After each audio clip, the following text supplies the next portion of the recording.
IPL ಸೀಸನ್ನ most expected ಮ್ಯಾಚ್ಗೆ ವೇದಿಕೆ ready ಆಗಿದೆ. Count down start ಆಗಿದೆ. RCB versus Punjab Kings. ಯಾಕೆಂತಂದ್ರೆ ಇಲ್ಲೊಂದಷ್ಟು ಪರ್ಸನಲ್ ಚುಕ್ತಾ ಇದೆ. ಒಂದು ಮೇನ್ ರೀಸನ್, ಲಾಸ್ಟ್ ಸೀಸನ್ನ ಚಾಂಪಿಯನ್ ಅಂದರೆ ಫೈನಲ್ ಮ್ಯಾಚ್ ಏನಾಯಿತು, ಸೊ ಅದರ ಎದುರಾಳಿಗಳು ಇಬ್ಬರು ಕೂಡ ಅಹಮದಾಬಾದ್ನಲ್ಲಿ ಇಬ್ಬರು ಕೂಡ ಮುಖಾಮುಖಿ ಆದರು. ಹಾಗಾಗಿ ಇದೊಂದು high voltage match, L classic. ಎರಡನೇದಾಗಿ ಇದೊಂಥರ ಪರ್ಸ್ನಲ್ ಚಿನ್ನ ಅನ್ನೋ ರೀತಿಯಾಗಿ ಆಗಿದೆ. ಅದರಲ್ಲೂ Virat Kohli I am waiting ಅಂತ ವೆಯ್ಟ್ ಮಾಡ್ತಿದ್ದಾರೆ.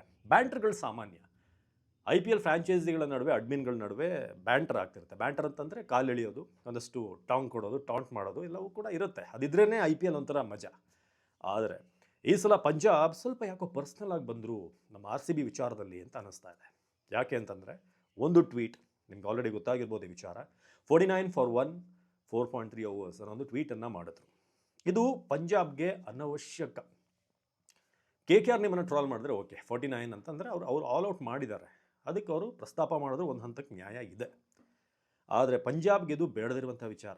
49ಗೆ ಆಲ್ ಔಟ್ ಮಾಡಿರೋದು ಯಾರೋ, ಯಾವುದೋ ಮ್ಯಾಚ್, ಅವ್ರದ್ದು ಆಗ್ತಿರೋದು ಇನ್ನೊಂದು ಮ್ಯಾಚ್, ಅದೇನು RCB ಪಂಜಾಬ್ ಮ್ಯಾಚು ಅಲ್ಲ. 49 for 1, 4.3 overs ಅಂತ ಟ್ವೀಟ್ ಮಾಡಿದ್ರು. ಅಲ್ಲಿಂದ ಶುರುವಾಯಿತು ಲತ್ತೆ. ಒಂದು ಮ್ಯಾಚ್ ಕೂಡ ಗೆದ್ದಿಲ್ಲ. ಬ್ಯಾಕ್ ಟು ಬ್ಯಾಕ್ ಗೆಲ್ತಾನೆ ಬರ್ತಿದ್ದಂಥ ಒಂದು ಟೀಮ್, ಅನ್ಬೀಟೇಬಲ್ ಆದಂಥ ಶ್ರೇಯಸ್ ಅಯ್ಯರ್ ಪಡೆ ಈಗ ಬ್ಯಾಕ್ ಟು ಬ್ಯಾಕ್ 5 ಮ್ಯಾಚ್ ಸೋತಿದ್ದಾರೆ. ಕ್ವಾಲಿಫೈ ಆಗೋದು ಕೂಡ ಕಷ್ಟ ಇದೆ ಅವ್ರಿಗೆ, ಅಷ್ಟರ ಮಟ್ಟಿಗೆ ನೆಕ್ಕಿಗೆ ಬಂದಿದೆ ಮ್ಯಾಚ್ ಅಥವಾ ಒಂದು ಸೀಸನ್. ಸೊ ಹಾಗಾಗಿ RCB ಈಗ ಈ ಒಂದು ಮ್ಯಾಚನ್ನು ತೀರಾ ಪರ್ಸ್ನಲ್ ಆಗಿ ತಗೊಳುತ್ತೆ. ಹಾಗೆ ಕದನದೋಳ್ RCB ಕಲಿಗಳನ್ನು ಕೆಣಕಿ ಉಳಿದವರಿಲ್ಲ, ಸ್ವಂತ ಒಂದು ಸಿಚುವೇಶನ್. ಸೊ ಮ್ಯಾಚ್ ಪ್ರಿವ್ಯೂವಿಗೆ ಬರೋಣ. ಈಗ ಒಂದಷ್ಟು ಪೀಟಿಕೆ ಕೊಟ್ಟಾಯಿತು, ಈ ಮ್ಯಾಚ್ಗೆ ಒಂದು ಹೈಪ್ ಕೊಟ್ಟಾಯಿತು. First of all weather condition. ತುಂಬ ಜನ ಹೇಳಿದರು, ಸರ್ ನೀವು ವೆದರ್ ಕಂಡೀಷನ್ ಬಗ್ಗೆ ಹೇಳಬೇಡಿ, ನೀವು ಹೇಳಿದ್ದೊಂದು ಆಗುತ್ತೆ, ಅಲ್ಲೊಂದು ಇನ್ನೊಂದು ಆಗಿರುತ್ತೆ ಅಂತ. ನಾನು ಪ್ಯೂರ್ಲಿ ವೆದರ್ ಫಾರ್ಕಾಸ್ಟ್ ಏನು ವೆಬ್ಸೈಟ್ಗಳು ಬರುತ್ತೆ ಅದನ್ನು ನೋಡಿ ನಿಮ್ಗೆ ಹೇಳೋದು. ಸೊ ಅದರಲ್ಲಿ ಕೆಲವೊಂದು ಸಲ ವರ್ಕ್ ಆಗುತ್ತೆ, ಕೆಲವೊಂದು ಸಲ ನಮ್ಮೂರಲ್ಲೇ ಮಳೆ ತುಂಬ ಅಂತಿರುತ್ತೆ, ಮಳೆನೇ ಬರಲ್ಲ. ಮಳೆನೇ ಇಲ್ಲ ಅಂತಿರುತ್ತೆ, ಅವತ್ತು ಗುಡುಗು ಸಹಿತ ಮಳೆ ಎಲ್ಲ, ಗಾಳಿ ಬಿರುಗಾಳಿ ಎಲ್ಲ ಬರುತ್ತೆ, ಅಂಥದ್ದೆಲ್ಲ ಆಗ್ತಾ ಇರುತ್ತೆ. ಬಟ್ ನಾಳೆ ಮ್ಯಾಚಲ್ಲಿ ಕಂಪ್ಲೀಟಾಗಿ clear sky, 40 overs match clear ಆಗುತ್ತೆ ಅಂತ ಈಗ ಇನ್ಫಾರ್ಮೇಷನ್ ಇದೆ. ಜೊತೆಗೆ ಒಂದು 15%, ಒಂದು 3 ರಿಂದ 5 ಗಂಟೆವರೆಗೆ ಮಳೆಯ ಸಾಧ್ಯತೆ 15% ಅಂತ ಇದೆ. It's very negligible. ಸೊ ನಾಳೆ ಮಳೆ ಯಾವುದೇ ಸಮಸ್ಯೆ ಇರಲ್ಲ.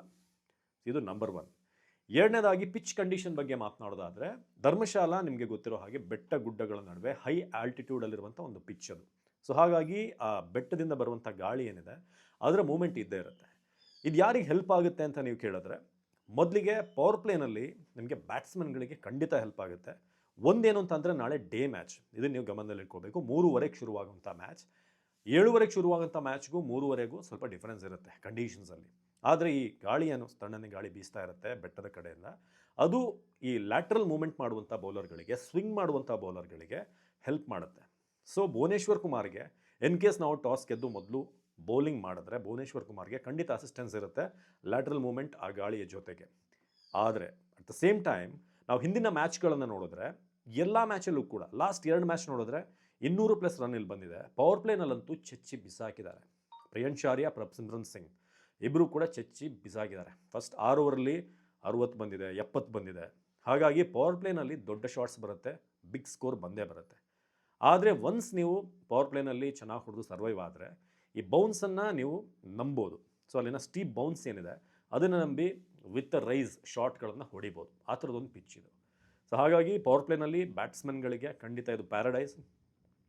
ಬೌಲರ್ಗಳಿಗೆ, ಫಾಸ್ಟ್ ಬೌಲ್ ಮಾಡುವಂಥವ್ರಿಗೆ ಆ ಬೌನ್ಸ್ನ ಎಕ್ಸ್ಟ್ರಾಕ್ಟ್ ಮಾಡಿ ಏನು ಬೌಲ್ ಮಾಡುವಂಥವ್ರಿಗೆ, ಹೇಸಲ್ವುಡ್ ಅಂತ ಬೌಲರ್ಗೆ, ಹರ್ಷದೀಪ್ಗೆ, ಬಾಟ್ಲೆಟ್ಗೆ, ಇವರಿಗೆಲ್ಲ ಇಲ್ಲಿ ಪಿಚ್ಚಲ್ಲಿ ಅಸಿಸ್ಟೆನ್ಸ್ ಇದೆ.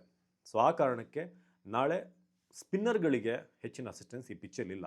ಎಷ್ಟು ಮಟ್ಟಿಗೆ ಅಂತಂದರೆ DC ವಿರುದ್ಧ ಶ್ರೇಯಸ್ ಅಯ್ಯರ್ ಚಹಲ್ಗೆ 1 ಓವರ್ ಕೂಡ ಕೊಡಲಿಲ್ಲ. ಎಲ್ಲ 5 ಬೌಲರ್ಗಳಿಗೆ ಕಂಪ್ಲೀಟಾಗಿ ಕೂಟ ಮುಗಿಸ್ಬಿಟ್ರು. ಆ ಥರದೊಂದು ಪಿಚ್ ಇದು. ಸೊ ಆ ಕಾರಣಕ್ಕೆ ನಾಳೆ ಸುಯೇಶ್ ಶರ್ಮಾ ಎಷ್ಟು ಮಟ್ಟಿಗೆ ವರ್ಕೌಟ್ ಆಗ್ತಾರೆ ಅನ್ನೋದು ನನಗೆ ಡೌಟ್. ಸೊ ಸುಯೇಶ್ ಶರ್ಮಾನ ನಾಳೆ ಆಡಿಸ್ಬೇಕಾ ಬೇಡವಾ, ಕೃಣಾಲ್ ಪಾಂಡ್ಯದಿಂದನೇ ಮ್ಯಾನೇಜ್ ಮಾಡ್ಬೋದು ಅಂತ ಅನಿಸುತ್ತೆ. ಯಾಕಂದರೆ ಕೃಣಾಲ್ಗೂ ಆ ಒಂದು ಸ್ಪಿನ್ನಲ್ಲೇ ಒಂದು ಪೇಸ್ ಇದೆ, ಅವರು ಆ ಒಂದು ವೇಗ ಇದೆ. ಸೊ ಆ ಕಾರಣಕ್ಕೆ ಸುಯೇಶ್ನ ನಾಳೆ ಅವರು ಕೂರಿಸಿ ಬೇರೆ ಟ್ರೈ ಮಾಡಬಹುದು. ಸೊ ಇದೊಂದು ಆಪ್ಷನ್ ನಾಳೆ ನೋಡ್ತಾರೆ. ಇನ್ನು ಇಲ್ಲಿನ ಟೋಟಲ್ ನೋಡಿದ್ರೆ ಆಲ್ಮೋಸ್ಟ್ ಇಲ್ಲಿ ಲಾಸ್ಟ್ 2 ಮ್ಯಾಚ್ ಕೂಡ 200+ ಚೇಸ್ ಆಗಿದೆ. ಬಟ್ ಅದೆಲ್ಲವೂ ಕೂಡ ಅಂಡರ್ ಲೈಟ್ಸ್. ಆಲ್ಮೋಸ್ಟ್ 7:30ಗೆ ಸ್ಟಾರ್ಟ್ ಆದಂಥ ಮ್ಯಾಚ್ಗಳು. ಒಂದು DC ಚೇಸ್ ಮಾಡಿದೆ, ಇನ್ನೊಂದು ಮ್ಯಾಚಲ್ಲಿ ಮುಂಬೈ ಇಂಡಿಯನ್ಸ್, ಅದೇ ಟಿ ಶರ್ಟ್ ಐತೆ ಸೆಲೆಬ್ರೇಷನ್ ಮಾಡೋದಲ್ಲ ತಿಲಕ್ ವರ್ಮಾ, ಆ ಮ್ಯಾಚ್. ಸೊ ಎಲ್ಲವೂ ಕೂಡ 19 ಓವರ್ಸಲ್ಲಿ 200+ ಚೇಸ್ ಆಗಿದೆ. ನಾಳೆ ಏನಾದರೂ ನಾವು ಫಸ್ಟ್ ಬ್ಯಾಟಿಂಗ್ ಮಾಡಿದ್ರೆ ಟಾಸ್ ಸೋತು 220+ ಹೊಡಿಬೇಕು. ಆಗ ಖಂಡಿತ ಟಫ್ ಆಗುತ್ತೆ. ಇನ್ನೊಂದು ಕಡೆ ಏನಾದರೂ ನಾವು ಅವ್ರನ್ನ ಬ್ಯಾಟಿಂಗಿಗೆ ಇಳಿಸಿದ್ರೆ, ನಾವೇನಾದರೂ ಚೇಸಿಂಗ್ ತೊಗೊಂಡ್ರೆ, ಅವ್ರನ್ನ ಒಂದು 180 ಆ ಒಂದು ಆಸ್ಪಾಸಲ್ಲಿ 180ಇಂದ 200 ಒಳಗಡೆ ಕಟ್ ಹಾಕಿದ್ರೆ it will be a good total to chase. So ಅದನ್ನು ಕಟ್ ಹಾಕ್ಬೋದು. ಅದಕ್ಕಿಂತ ಮೇಲೆ ಹೋದರೂ ಕೂಡ ಚೇಸ್ ಮಾಡುವಂಥ ಒಂದು ಚಾನ್ಸಸ್ ಇದೆ. ಯಾಕಂದರೆ ಈ ಬೆಟ್ಟದಿಂದ ಬರುವಂಥ ಗಾಳಿ ಇದೆಯಲ್ಲ, ಅದ್ರ ಜೊತೆಗೆ ಮಿಸ್ ಹಿಟ್ ಕೂಡ ಕ್ಯಾರಿ ಆಗುತ್ತೆ, ಬಾಲ್ನ ಮತ್ತಷ್ಟು ಪುಷ್ ಮಾಡುತ್ತೆ. ಸೊ ಆ ಕಾರಣಕ್ಕೆ ನಿಮಗೆ ಮಿಸ್ ಹಿಟ್ ಶಾಟ್ಗಳು ಕೂಡ ಆ ಏರ್ನಲ್ಲಿ ಕ್ಯಾರಿ ಆಗುತ್ತೆ, ಸೊ ತಳ್ಳುತ್ತೆ ಬಾಲ್ನ. ಸೊ ಆ ಒಂದು ರೀಸನ್ ಇದೆ. ಇದು ಪಿಚ್ ಕಂಡೀಷನ್, ವೆದರ್ ಕಂಡೀಷನ್ ಎರಡನ್ನೂ ಕೂಡ ನಾವು ನೋಡಿದ್ವಿ. ಇನ್ನು ಟೀಮ್ ಕಾಂಬಿನೇಷನ್ ಬಗ್ಗೆ ಮಾತನಾಡೋದಾದರೆ RCBಲಿ ಏನಾದರೂ ಚೇಂಜ್ ಆಗುತ್ತಾ ಅಂತ ನೋಡಿದ್ರೆ, ಒಂದು ಕನ್ಸರ್ನ್ ನಮಗೆ ಓಪನಿಂಗಲ್ಲಿ ಬೆಥೆಲ್ ಸ್ಕೋರ್ ಬರ್ತಾ ಇಲ್ಲ. ಸೊ ಹಾಗಾಗಿ ಸಾಲ್ಟ್ ಏನಾದರೂ ಫಿಟ್ ಆಗಿದ್ರೆ, ಇನ್ನೂ ಅವರ ಇಂಜುರಿ ಬಗ್ಗೆ ಅಪ್ಡೇಟ್ ಇಲ್ಲ, ಏನಾದರೂ ಬಂದರೆ ಅವ್ರನ್ನ ಓಪನಿಂಗ್ನಾಗ ತಗೊಳ್ಬೋದು. ಇಲ್ಲ ನೀವೇನಾದರೂ ಜಾರ್ಡನ್ ಕಾಕ್ಸ್ನ ತರ್ತೀವಿ, ಟ್ರೈ ಮಾಡ್ತೀವಿ, ಇನ್ನಿರೋದೇ 2 ಲೀಗ್ ಮ್ಯಾಚ್, ಸೊ ಹಾಗಾಗಿ ಇದೊಂದು ರೈಟ್ ಟೈಮ್ ಏನಾದರೂ ಪ್ಲೇ ಆಫಲ್ಲಿ ಕಾಕ್ಸ್ ಬೇಕಾದರೆ ಅಂತ ಆ ಒಂದು ಪ್ರಯತ್ನ RCB ಮ್ಯಾನೇಜ್ಮೆಂಟ್ ಮಾಡೋದು 90% ಡೌಟ್, ನನ್ನ ಆಸೆ ಅದು. ಬಟ್ ಈವನ್ ಬೆಥೆಲ್ ಏನಾದರೂ ಸಾಲ್ಟ್ ಫಿಟ್ ಆದರೆ ಒಳಗಡೆ ಬರ್ತಾರೆ ಸಾಲ್ಟ್, ಬೆಥೆಲ್ ಹೊರಗಡೆ ಇರ್ಬೋದು. ರೊಮ್ಯಾರಿಯೋವನ್ನು ಮೇ ಬಿ ಇಲ್ಲಿ ನಿಲ್ಲಿಸ್ತಾರೆ ಅಂತ ಅನಿಸುತ್ತೆ. ಈ ಸಲನೂ ಕೂಡ ಅವರಿಗೆ ಅವಕಾಶ ಸಿಗೋದು ಕಷ್ಟ ಇದೆ. ವೆಂಕಟೇಶ್ ಅಯ್ಯರ್ ಅವ್ರನ್ನೇ ಮುಂದುವರಿಸ್ತಾರೆ, ಲಾಸ್ಟ್ ಮ್ಯಾಚ್ನ ಈ ವಿನ್ನಿಂಗ್ ಕಾಂಬಿನೇಷನನ್ನು ಮುಂದುವರಿಸ್ಬೋದು. ಬಟ್ ವೇಗಿಗಳಿಗೆ ಹೆಚ್ಚಿನ ಒಂದು ಎಕ್ಸ್ಟ್ರಾಕ್ಷನ್ ಇರೋದರಿಂದ, ಈ ಒಂದು ಪಿಚ್ನಲ್ಲಿ ಸಪೋರ್ಟ್ ಇರೋದರಿಂದ ಹೆಚ್ಚಿನ ವೇಗಿಗಳು ಆಲ್ರೆಡಿ ಡಫಿಯನ್ನು ಟ್ರೈ ಮಾಡಿದ್ದಾರೆ. ಸೊ ಡಫಿಗೆ ಮತ್ತೊಂದು ಅವಕಾಶ ಇಲ್ಲಿ ಸಿಗುತ್ತೆ. ಹೇಸಲ್ವುಡ್ ಆಡ್ತಾರೆ, ಭುವನೇಶ್ವರ್, ರಶಿಕ್ದಾರ್, ಈ 4 ಪೇಸರ್ಸನ್ನು ಟ್ರೈ ಮಾಡುವಂಥ ಎಲ್ಲ ಚಾನ್ಸಸ್ ಇದೆ ನಾಳೆ ಮ್ಯಾಚಲ್ಲಿ.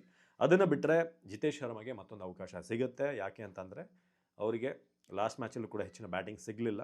ಮೇ ಬಿ ಧರ್ಮಶಾಲಾದಲ್ಲಿ ಅವರ ಡೇ ಆಗಿರಬಹುದೇನೋ, ಲೆಟ್ಸ್ ವೆಯ್ಟ್, ಆಗ್ಬೋದೇನೋ. ಈಗ ಅವರ ಟೀಮನ್ನು ನೋಡಿದ್ರೆ, ಪಂಜಾಬ್ ಟೀಮಲ್ಲಿ ನೋಡಿದ್ರೆ ನಾವು ಲಾಸ್ಟ್ 2 ಮ್ಯಾಚ್ ಅವರ ಕಾಂಬಿನೇಷನ್ ನಾವು ಗಮನಿಸಿದ್ರೆ ಹೆಚ್ಚಾಗಿ ಅವರು ಪ್ರಿಯಾಂಶ್ ಆರ್ಯ ಹಾಗೆ ಪ್ರಭ್ಸಿಮ್ರನ್ ಇವ್ರ ಮೇಲೆ ಡಿಪೆಂಡ್ ಆಗಿದ್ದಾರೆ. ಆಲ್ಮೋಸ್ಟ್ ಅವರು ಎಲ್ಲ ಮ್ಯಾಚನ್ನು ನೀವು ತಗೊಳ್ಳಿ, ಯಾವಾಗ ಓಪನರ್ಸ್ ಕ್ಲಿಕ್ ಆಗಿದ್ದಾರೋ ಒಳ್ಳೆ ಸ್ಕೋರ್ ಬಂದಿದೆ. ಅದನ್ನು ಕೊನೋಲಿ, ಶ್ರೇಯಸ್ ಅಯ್ಯರ್ ಆಮೇಲೆ ಕ್ಯಾರಿ ಮಾಡಿದ್ದಾರೆ. ಕೆಲವೊಂದು ಮ್ಯಾಚಲ್ಲಿ ಸ್ಟೋಯ್ನಿಸ್ ಚೆನ್ನಾಗಿ ಫಿನಿಶ್ ಮಾಡಿದ್ದಾರೆ. ಓಪನಿಂಗ್ ಏನಾದರೂ 2 ವಿಕೆಟನ್ನು ನಾವು ಎತ್ಬಿಟ್ರೆ ಓಪನರ್ಸ್ ಅವರಿಬ್ಬರದು, ಅದೇ ಅವರ ಮೇನ್ ಒಂದು ಕೀ ಪಾಯಿಂಟ್ ಅವ್ರದ್ದು, ಅಥವಾ ವೀಕ್ನೆಸ್.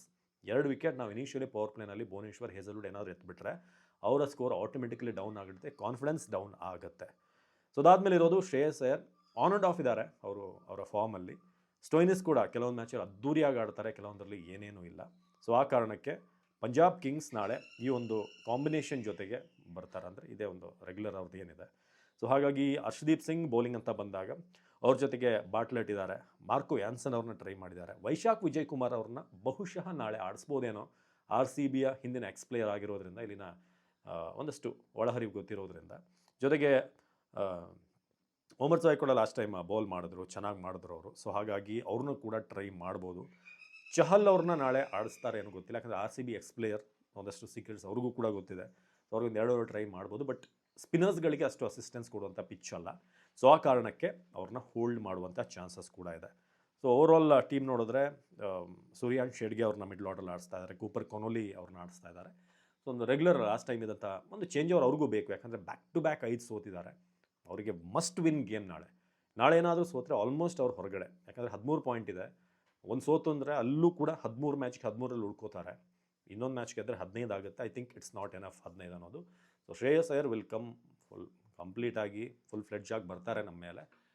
ಬಟ್ ನಮ್ಮದಿದು ಪರ್ಸ್ನಲ್ ವಾರ್ ಅಲ್ವಾ, ನೋಡೋಣ ಹೇಗಾಗುತ್ತೆ ಅಂತ. ನಿಮ್ಮ ಪ್ರಕಾರ ನಾಳೆ ಮ್ಯಾಚಲ್ಲಿ ಯಾರು ಚೆನ್ನಾಗಿ ಆಡ್ತಾರೆ, ಯಾರು ಗೆಲ್ತಾರೆ, ಕಮೆಂಟ್ ಮಾಡಿ. ನಮಸ್ಕಾರ.